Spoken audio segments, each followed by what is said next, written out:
In today's video, I'm going to show you how to use ClickUp folders to better organize your projects, lists, and workflows inside ClickUp. If your workspace is starting to feel cluttered or hard to manage, folders are one of the most powerful features you can use to stay organized and scale your work efficiently. This tutorial is perfect for beginners and teams looking to clean up their ClickUp structure in 2026. And if you find this helpful, make sure to hit the like button and subscribe for more ClickUp and productivity tutorials.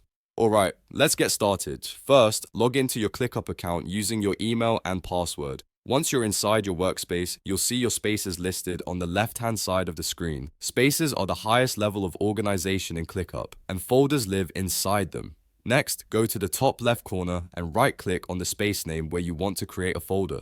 This will open a context menu with several options. From that menu, hover over Add New. When the sub-menu appears, click on the folder. This tells ClickUp that you want to create a new folder within that space. A small window will now pop up asking for the folder name. Type in a clear and descriptive name that represents the type of projects or lists you plan to store inside this folder. For example, you might create folders for marketing, client work, operations, or personal projects. Once you've entered the folder name, click on Create. That's it. Your new ClickUp folder is now created and ready to use. Inside this folder, you can add multiple lists, organize tasks, and keep related work grouped together in one place.